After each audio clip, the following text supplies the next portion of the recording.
Number 10. Sam Helena.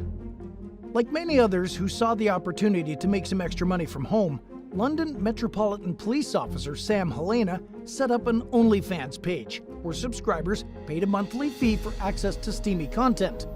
But the police force wasn't okay with her moonlighting as a nude model. By then, Helena had already been spoken to by her superiors for a raunchy video she had posted 2 years earlier, which featured her in her work uniform. But she apparently crossed a line with the OnlyFans page, which played on her day job with a naughty officer theme. Some officers reportedly supported Helena when she fell under scrutiny for her off-duty behavior. But police force officials concluded that she damaged the agency's reputation and suspended her. Shortly after that, she quit the force. Number 9. Laverne Scandal. Most people have never heard of the small city of Laverne, Tennessee until early 2023. That was when its police department made national news for a salacious scandal involving at least 8 of its officers and the police chief. It all started in late 2022, when word leaked to the city's mayor that a married 26-year-old officer named Megan Hall had inappropriate contact with multiple colleagues. There was also a rumor about a so-called Girls Gone Wild party at an officer's house. An internal investigation found that Hall had intimate encounters and/or exchanged nude photos with at least 7 male officers, including both on and off duty and on city property. Some officers initially denied the misconduct, and a few of them conspired to lie during questioning, including Hall. She eventually gave a 61-page confession detailing games of strip uno, foot fetish photos, and group activity, which she tried unsuccessfully to get her police officer husband Jedediah to join in on. She explained during questioning that her marriage was falling apart and said that she just cracked and then it kind of got out of hand. 5 officers were fired, including Hall, and 3 were suspended. A third-party investigation revealed that Chief Burrell Chip Davis had a burner phone containing photos, videos, and text messages, proving he knew about the misconduct before the internal investigation began. He denied any prior knowledge of the affairs until he was confronted with the conversations proving otherwise. Davis was fired, marking the latest twist in a seemingly endless scandal that has gotten increasingly shocking with every turn. Number 8. Welden Drayton. In 2018, prosecutors in Long Island, New York, accused a Suffolk County police officer of burning down abandoned houses to show off his firefighting skills and rise through the ranks at the Central Islip Fire Department.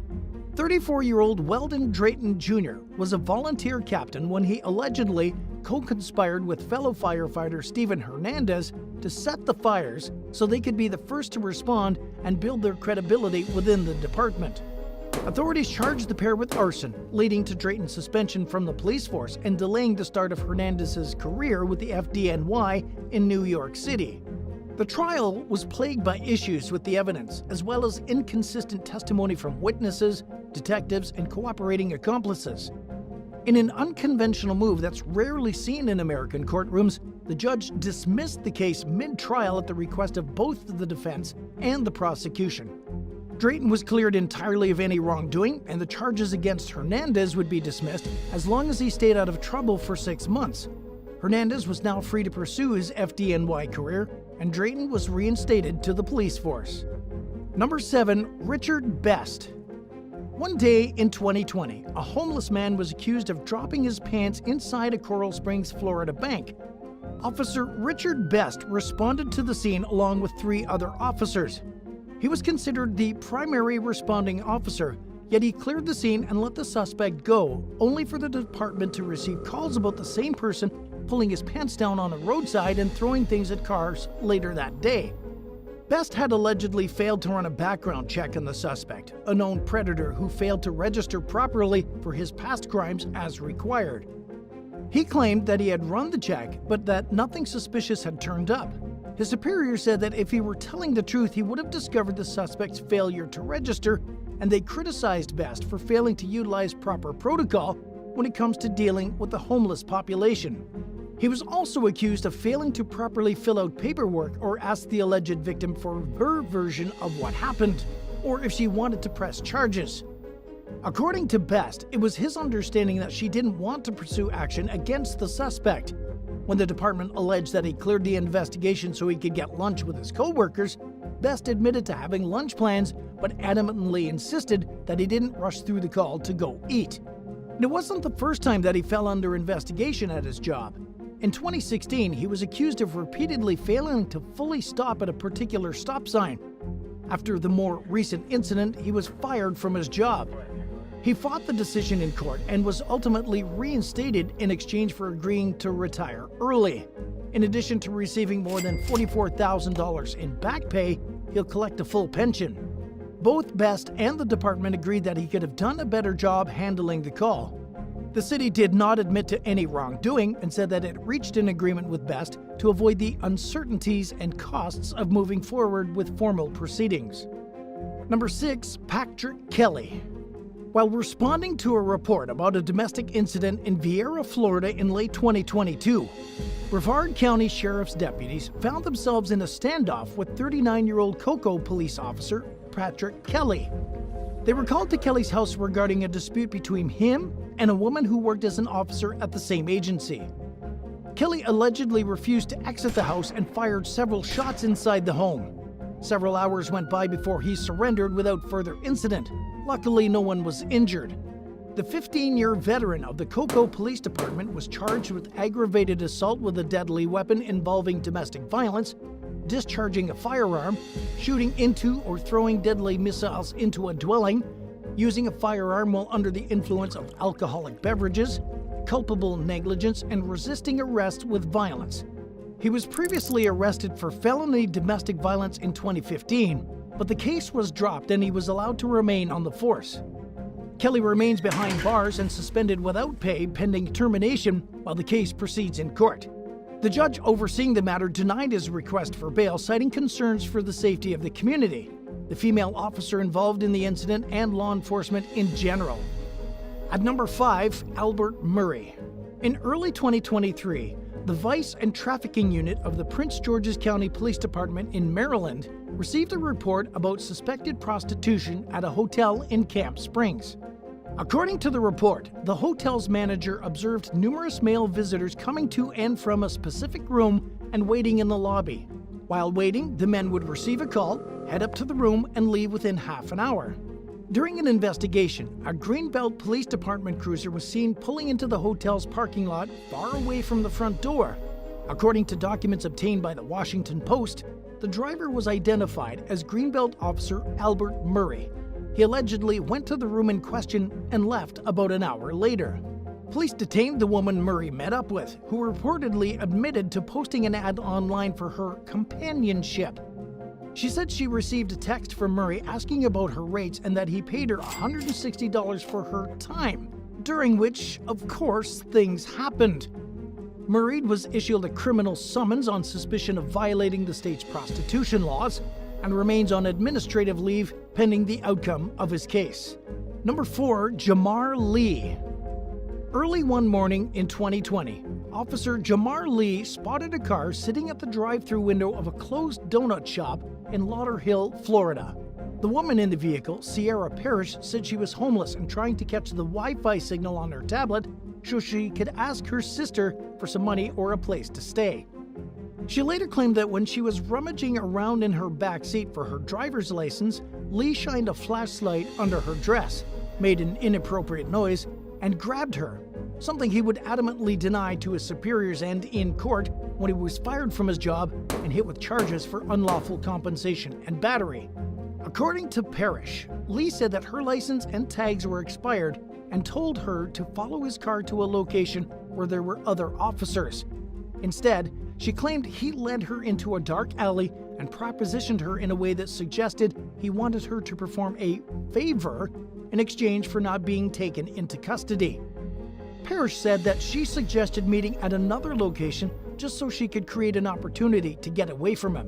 While they were driving, she saw him make a right turn, so she turned left and went to her ex-boyfriend's apartment, where she called the police. Lee argued in court that he told Parrish he could either have her car towed or have someone come and get it, and that he never threatened to take her to jail. In fact, he claimed he felt sorry for her, and that she asked him for money during their conversation, but he failed to turn his body cam on during the exchange, which was unusual. His defense attorney pointed out how Parrish never mentioned Lee grabbing her or making a comment about wanting intimacy during footage of her police interview. And during cross-examination, she admitted that Lee never threatened to take her to jail. She also admitted that she looked into suing him for $300,000. All things considered, Lee's lawyer suggested that the allegations against his client were nothing more than a shakedown for cash. Much to Lee's relief, he was acquitted of the charges, but said he was unsure whether he would try to get his job back. Number 3, Andrew Lawson. Best friends Andrew Lawson and Austin Welsh lived together and both worked as sheriff's deputies in Brevard County, Florida. During a break from playing video games at their apartment in Palm Bay one Saturday night in 2022, Lawson jokingly pointed his weapon at Walsh, believing it was unloaded, but it wasn't, and he accidentally shot his buddy. According to an arrest report, Lawson pulled the trigger on his Glock 34 9mm pistol, then pulled the slide back and pulled the trigger a second time. The bullet struck Walsh in the face and killed him. Lawson immediately dialed 911 and admitted to what happened. Emergency responders later described him as fully devastated and distraught upon their arrival at the scene. And although investigators seemed to believe the killing was accidental, Lawson's reckless behavior landed him a manslaughter charge. In a video uploaded to Facebook, Sheriff Wayne Ivey described the accident as totally dumb and unavoidable. Lawson's alleged conduct also contradicts some of the most basic tenets of safe gun use and law enforcement training. Professional police consultant and use of force expert Roy Bedard told Florida Today that it's a cardinal rule not to point a gun or an object that could possibly be a gun at anyone, ever, unless the intention is to shoot them. If convicted, Lawson could face up to 15 years in prison. Number 2, Kesha Richburg. EMT Kevin Jeter was at the scene of a shooting in Atlanta in 2019 when a bystander handed him a wad of the victim's cash that they had gathered up off the ground. Jeter tucked the money, totaling an estimated $500, into the victim's wallet and handed it to the responding officer. The money vanished from the wallet after being given to the police. Body cam footage revealed that an officer named Kesha Richburg put the wallet in her car along with the victim's cell phone. The video also reportedly showed that the money was missing from the wallet before she passed it along to a homicide sergeant. Richburg was accused of stealing the $500 after the victim's wife posted on Facebook about the missing money from the wallet and connected with the bystander who had gathered the bills and given them to the first responders. An investigation was launched and Richburg was fired. Number 1, Humayus Khan. In an incident described by their police chief as embarrassing, Washington, D.C. officers Humayus Khan and Jarita Millington were accused of drag racing in their patrol cars while on duty in 2021. According to records, the vehicles reached speeds of nearly 50 miles per hour within 0.2 of a mile and ran over 3 speed bumps before Millington lost control of her car. The vehicles crashed into each other, causing one to spin out of control and into a fence. Court documents describe the scene of the drag race as a winding road with limited visibility that runs through a residential neighborhood with a 20-mile-per-hour speed limit. Between both cars, damages were estimated at nearly $22,000. Khan was still in his probationary period when the incident occurred and was immediately fired afterward, while Millington was put on limited duty pending the outcome of an internal investigation. They were both criminally charged with 3 offenses, including aggravated reckless driving, and agreed to identical plea deals that involved admitting to a reduced charge of reckless driving. As part of the agreement, they each paid a $100 fine and contributed $250 to a victim's fund.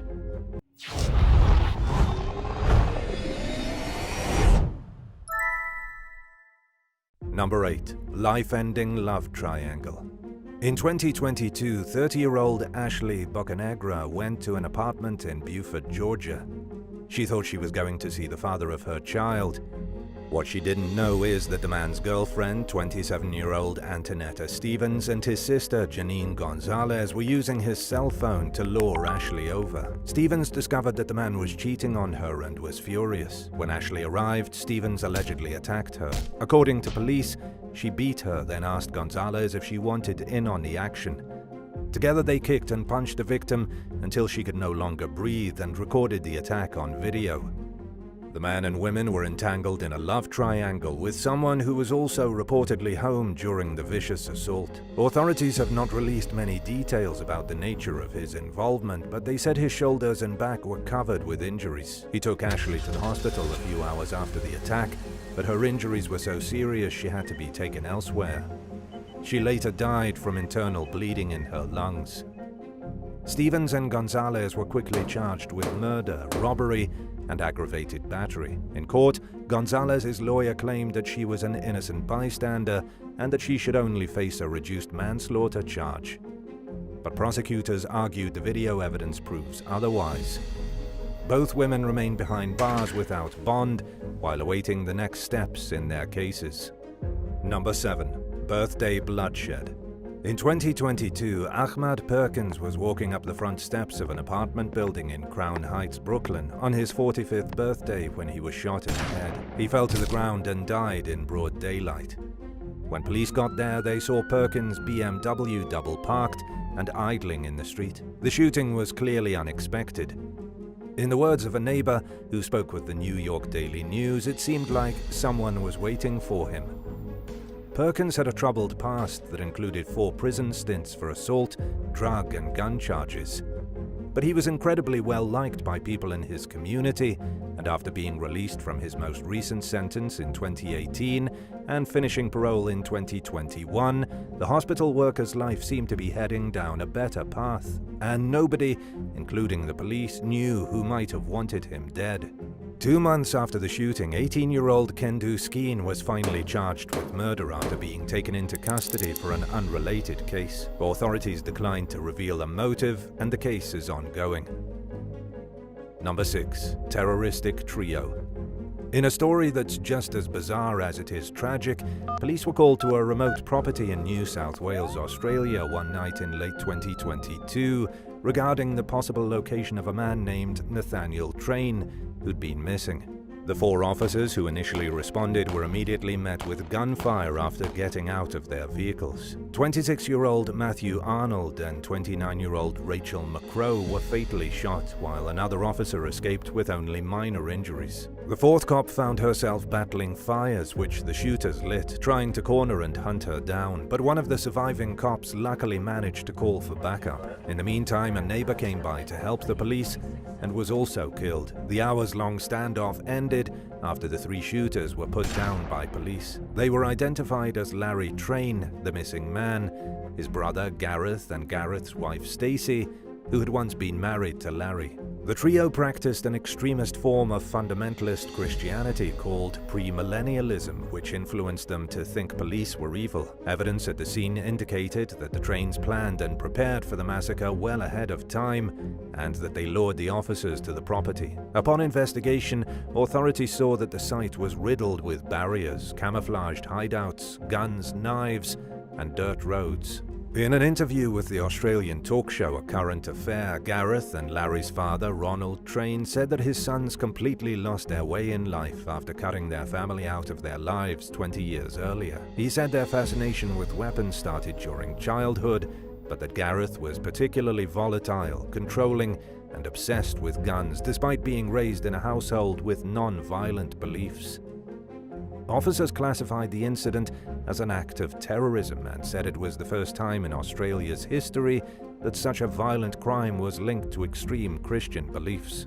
Law enforcement ruled out the likelihood that anyone else in the country was involved in the attack, but they linked the Trains to some people in the United States and notified American authorities. Number 5. Deceptive drive-by. 27-year-old Sukhdeep Gill was working as a deputy for the Santa Clara County Sheriff's Office in California when he called for help from his colleagues in 2020, claiming he had been shot in a drive-by shooting. Gill said he stopped along a remote road to pee and that he was walking back to his patrol car when a silver sedan pulled up with its headlights turned off. Someone then shot at him from a passenger side window, and he returned fire, shooting at the car twice before it sped away. Responding officers were relieved when they found Gill practically uninjured. The bullet had shattered his body cam, but otherwise he seemed okay.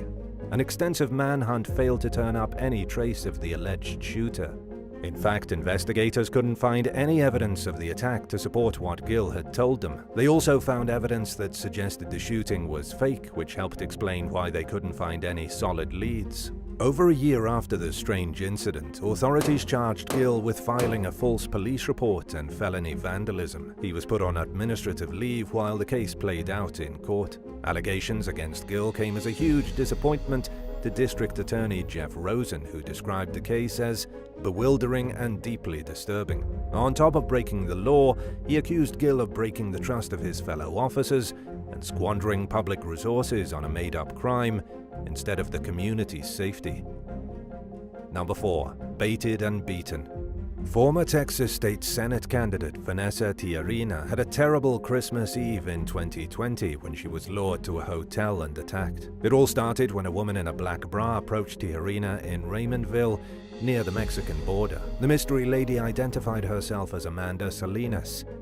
She told Tijerina that she had to tell her something important about her safety before leading her to a room at a nearby Texas inn. When they arrived, 3 people bound, gagged, and brutally beat Tijerina, leaving her with a severely bruised and swollen face and broken teeth. During the assault, the victim overheard a man giving instructions to the suspects over the phone. Authorities charged Salinas and the other 2 attackers, Ariel Vera and Raymond Santana Jr., with a list of crimes. Salinas was accused of engaging in organized criminal activity, assault, unlawful restraint, aggravated robbery, aggravated assault with a deadly weapon, and more. Santana Jr. and Vera were charged with engaging in organized criminal activity, unlawful restraint, and other crimes. The outcomes of the case are unclear, and the trio's motive for attacking Tijerina remains a mystery. Number 3. Christian family targeted by cartel. After the Church of Jesus Christ of Latter-day Saints, popularly known as the Mormon Church, banned polygamy in the 19th century, people who wanted to continue the practice formed their own separate communities. Some migrated about 70 miles, 113 kilometers south of the Arizona-Mexico border, where they formed a rural enclave called La Mora. Located in a desert valley surrounded by mountains, the small community has fewer than 1,000 residents. Many descend from the original settlers, while others moved there more recently. La Mora was historically known as a community that lived away from the outside world, but their peace was shaken in 2019 when drug traffickers ambushed 3 SUVs and 17 people along a remote dirt road. Violence wasn't unheard of in the area, but locals had traveled along the road many times before without any issues.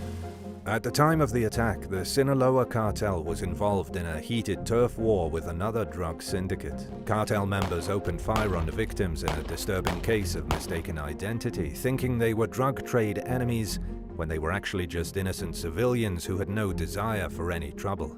9 people died in the shooting, including 3 young mothers. Some of the surviving victims, which included at least 5 who were suffering from gunshot wounds, hid in nearby bushes while others walked to find help. Terry Langford, who holds dual citizenship like many others from La Mora and splits his time between Mexico and the US, lost an aunt and 2 cousins that day.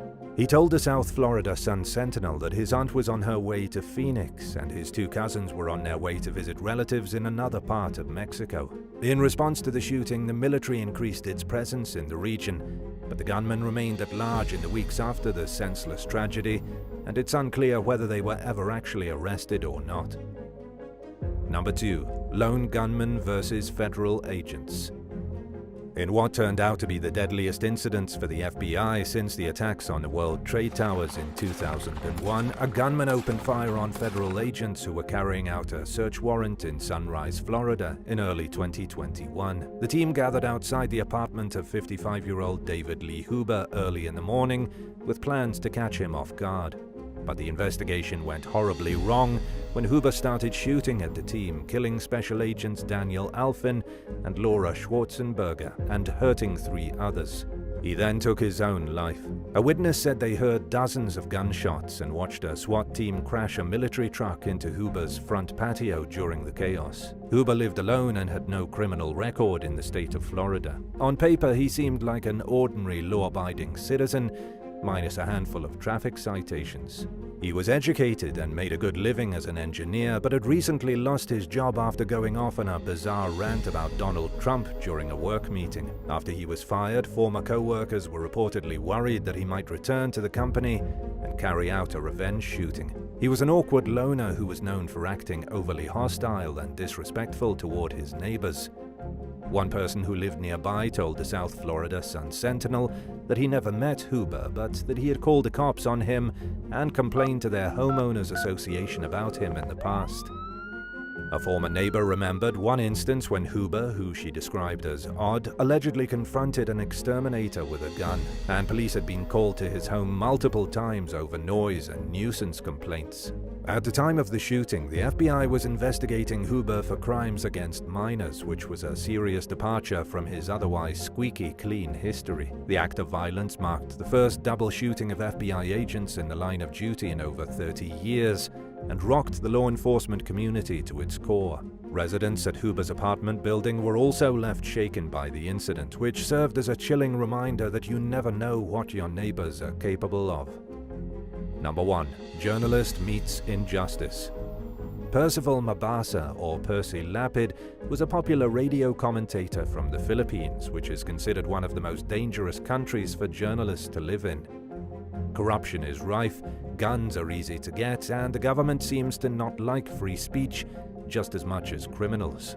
In addition to being members of a historically vulnerable profession, journalists in the Philippines are no match for the sheer power of their enemies. Despite these dangers, Lapid fought endlessly for journalists' rights at a time when professionals in the field were being targeted with violence and government restrictions tightened their speech. He also openly criticized high-ranking politicians, including the country's president. The 63-year-old was driving in the city of Las Piñas one night in 2022 when two men on a motorcycle suddenly caught up with his car and opened fire on him, shooting him through the vehicle's window. Lapid died not long after from his injuries. Authorities were hesitant to declare a motive in the crime, but many people naturally assumed Lapid was probably killed for his outspoken efforts in defense of his profession. The case garnered worldwide attention among journalists, free speech advocates, and human rights groups who strongly urged Philippine leaders to investigate the case and bring the shooter to justice.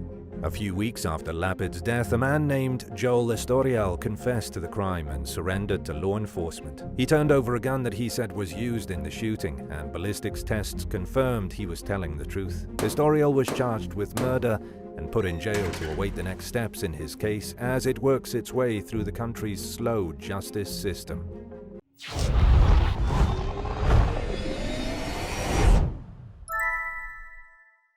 Number 11. Heroes arrive at the right time.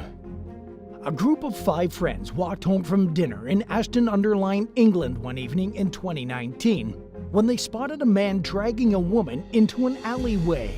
The culprit was holding the victim down and had his hand over her mouth to stop her from screaming. However, when the suspect realized that someone was watching him, he ran. One member of the group stayed behind to comfort the terrified victim, while the other 4 friends chased after the attacker, who was later identified as 23-year-old Ryan Bennison.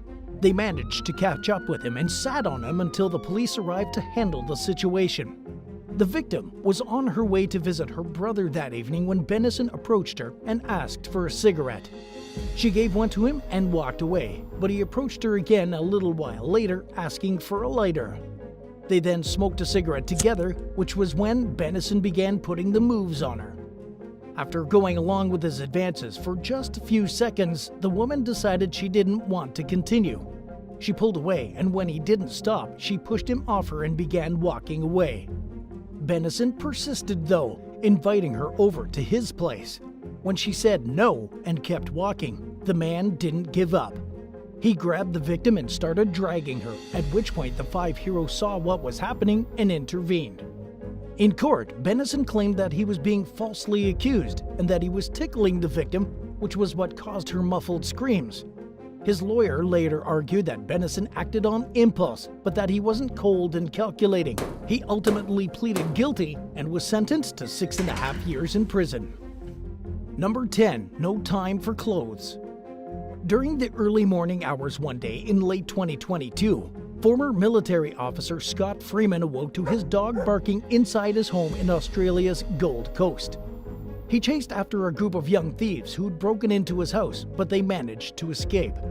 The teams made off with a handful of items, including Freeman's wife's purse and some jewelry, but he was mainly glad that his family was safe and that the perpetrators were gone. Freeman and his wife went back to bed, unaware that the suspects had left the back door ajar with plans to return. Less than an hour later, the couple woke up to a commotion once again. Remembering how the thieves had failed to take his wallet and car keys during the first robbery and were likely back for both items, Freeman didn't waste any time getting dressed. He rushed downstairs in his underwear and cornered two of the suspects. Freeman managed to tackle one of them and tried getting the young man to unlock his phone so he could call the police. Neighbors overheard the noise and called the police, who arrested the suspect. Unfortunately, Freeman wasn't convinced that much would be done about the crime, especially as thefts skyrocket in the Gold Coast region. He told Today that he didn't blame the police for the ongoing issues with crime and that he believed they were doing everything they can. However, he said that he hoped politicians would make the legislative changes he felt were necessary to get the problem under control. Number 9. Transient takedown. While riding their bikes through Bloomington, Indiana one day in 2021, two transients spotted a man who they believed had tried to run them over with a car at a homeless encampment the night before. Instead of calling the police, they decided to try taking the suspect down on their own. He repeatedly tried to flee, even after the man hit him in the legs with a metal bat and stopped him from getting into a passing car. At some point, officers joined the pursuit and caught up with him. The suspect was later identified as 42-year-old Robert Dustin Pittman. He turned down medical treatment despite some bleeding wounds on his legs from being hit with the bat, and he declined to press charges against the men who chased after him. However, Pittman had some warrants out for his arrest for unrelated incidents, and police discovered probable cause that led them to believe that he'd stolen a car. Inside the vehicle he was driving, they found items that had been reported stolen by break-in victims. Unfortunately, though, Pittman wasn't charged in connection with the incident at the homeless encampment due to a lack of evidence. In addition to the charges listed in the arrest warrants, he was charged with vehicle theft, 4 counts of theft, and 2 counts of unauthorized entry into a vehicle. Although this case happened back in 2021, the outcome is unclear. Number 8. Civilians nab alleged cop killer. Early one morning in 2022, a trio of thieves burglarized a home in the South African city of Tshwane. The family fought back, but 41-year-old off-duty cop Tumelo Losaba was fatally wounded in the process. One of the suspects was also killed in the encounter, while another sped off in a getaway vehicle. The third thief fled on foot, but he couldn't escape the several residents who emerged from their homes and chased after him. He was subsequently apprehended and taken into custody on suspicion of murder and robbery. In the meantime, authorities launched a manhunt in search of the man who successfully fled the scene. A police spokesperson commended the community members who bravely stepped in to ensure that the alleged killer was brought to justice. However, the agency also reminded the public that while citizens' arrests are legal in the country, the law states that the person carrying out the arrest must have witnessed the crime or at least needs to have reasonable suspicion of the suspect's guilt. They must also have the intention of turning the suspect over to police as soon as possible. Number 7. Market boss tackles meat thief. Much like the US and many other countries, Australia is facing skyrocketing food costs due to inflation. It's made certain groceries popular among thieves, including meat. And it's not just people in need who are stealing these items, but habitual criminals who are using it as a currency to buy drugs. Store owners are understandably getting frustrated with the increase in thefts, including one supermarket CEO who decided to take matter into his own hands when he saw a repeat offender stealing at his family's own business in Sydney. By the time this particular incident happened in early 2023, the suspect had allegedly stolen thousands of dollars worth of meat from the store. Footage of the incident shows the thief wheeling a suitcase filled with prime cuts of beef as the shop owner chases after him and tackles him to the ground. The businessman performed a citizen's arrest, and the suspect was subsequently taken into custody. Unfortunately, this likely won't be the only theft of its kind that the owner will be faced with. As prices continue to rise, it's possible that certain types of food will become increasingly valuable on the black market. Number 6. Aggressive flyer pinned by passengers.